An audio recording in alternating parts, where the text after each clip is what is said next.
अपनी जीवन शैली के जरिए राहुल गांधी हमेशा उद्देश्ययुक्त राजनीति के सबसे मजबूत पैरोकार रहे हैं। पिछले वर्षों में उन्होंने कई मुद्दों पर अपनी राय रखी है, लेकिन अहिंसा, समानता और न्याय जैसे मुद्दों पर हमेशा उनका विशेष जोर रहा है। उन्होंने भारतीय राजनीति और इतिहास के साथ गहरे जुड़ाव के माध्यम से इन खूबियों को आत्मसात किया है और भारतीय सामाजिक ताने बाने के प्रति गहरी समझ विकसित की है। अपने पिता और दादी दोनों को हिंसा और घृणास्पद घटनाओं में खोने के दर्द का अनुभव करने के कारण राहुल गांधी हमेशा अहिंसा और सत्य के गांधीवादी दर्शन के हिमायती रहे हैं। 19 जून 1970 को जन्मे राहुल गांधी ने अपना बचपन भारत के राजनीतिक केंद्र दिल्ली और हिमालय एवं शिवालिक के बीच घाटी में स्थित देहरादून में बिताया। उन्होंने हार्वर्ड यूनिवर्सिटी यूएसए जाने से पहले दिल्ली के सेंट स्टीफन कॉलेज में अपने शैक्षणिक करियर की शुरुआत की। अपने पिता दिवंगत प्रधानमंत्री राजीव गांधी की हत्या के बाद सुरक्षा कारणों से स्नातक के दूसरे वर्ष में राहुल को फ्लोरिडा के रोलिंस कॉलेज में स्थानांतरित कर दिया। राहुल गांधी ने 1994 में स्नातक की डिग्री प्राप्त की। एक साल बाद उन्होंने ट्रिनिटी कॉलेज, कैम्ब्रिज से एम.फिल की डिग्री प्राप्त की। राहुल ने अपने पेशेवर करियर की शुरुआत लंदन स्थित एक management consulting firm monitor group के साथ की। वह राजनीति में आने से पहले एक पेशेवर कैरियर बनाने को लेकर दृढ़ थे। वह जल्द ही भारत लौट आए और मुंबई में अपनी खुद की प्रौद्योगिकी परामर्श कंपनी स्थापित की, जहां उन्होंने निदेशक के रूप में अपनी टीम का नेतृत्व किया। प्रबंधन और प्रौद्योगिकी क्षेत्र में उनके काम का प्रभाव उनके राजनीतिक झुकाव में स्पष्ट है।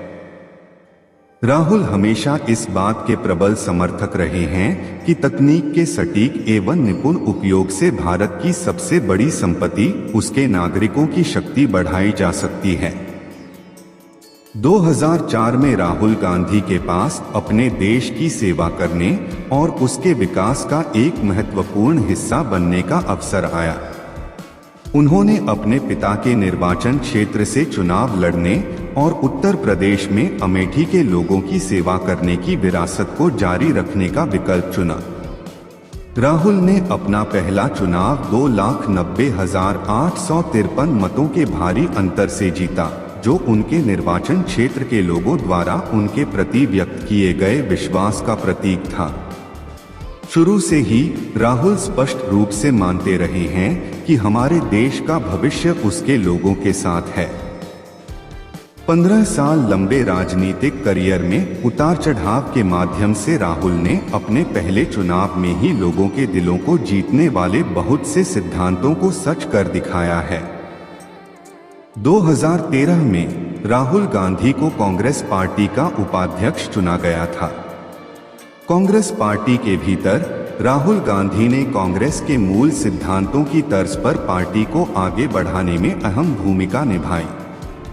उन्होंने कांग्रेस पार्टी के छात्र संगठन और युवा विंग का लोकतांत्रिकरण करने के लिए अथक प्रयास किए और युवा नेताओं का नेतृत्व सुनिश्चित करने के लिए उन्हें प्रोत्साहित करके देश की सबसे पुरानी पार्टी में युवा नेतृत्व की ताजगी सुनिश्चित की। अपने राजनीतिक जीवन में कांग्रेस के मूल मूल्यों के साथ पार्टी को आकार देने में उनकी महत्वपूर्ण भूमिका ने उन्हें 2017 में कांग्रेस पार्टी के अध्यक्ष का पद दिया। राहुल गांधी के मार्गदर्शन में कांग्रेस पार्टी एक बार फिर राष्ट्र की आवाज बनकर उभरी है। विपक्षी दल के अध्यक्ष के रूप में राहुल गांधी ने देश के विभिन्न वर्गों की मांगों को उठाने में महत्वपूर्ण भूमिका निभाई। उन्होंने गरीबों और हाशिए के लोगों के अधिकारों का पुरजोर समर्थन किया। उन्होंने नोटबंदी, आधार, जीएसटी और खराब तरीके से कार्यान्वित बहुत सी नीतियों पर सत्तारूढ़ सरकार के खिलाफ लड़ाई का नेतृत्व किया। प्रेम एवं एकता के साथ लोकतांत्रिक लड़ाई लड़ने की राहुल गांधी की सोच और रणनीति कांग्रेस पार्टी को एकजुट भारत का सच्चा प्रतिनिधि बनाती है। आगे जाकर वह इन सिद्धांतों को धरातल पर अमल में लाने का लक्ष्य रखते हैं, जो भारत के नागरिकों को उनकी पूरी क्षमता तक पहुंचने के लिए आवश्यक उपकरण और अवसर प्रदान करे। 17वीं लोकसभा में सांसद के रूप में वर्तमान में उनकी भूमिका केरल के वायनाड निर्वाचन क्षेत्र के प्रतिनिधि के रूप में है। कांग्रेस पार्टी के अध्यक्ष पद से इस्तीफा देने के बाद उन्होंने अपना सारा ध्यान और ऊर्जा वायनाड के लोगों का प्रतिनिधित्व करने और अनुच्छेद 370 के अलोकतांत्रिक निरस्तीकरण एवं कश्मीर में सरकार द्वारा मानवाधिकारों के उल्लंघन जैसे कई मुद्दों पर सरकार को सवालों के घेरे में खड़े करने में लगाई। वह भारत के लोगों के लिए सत्य, शांति और सद्भाव की अपनी खोज में अडिग हैं।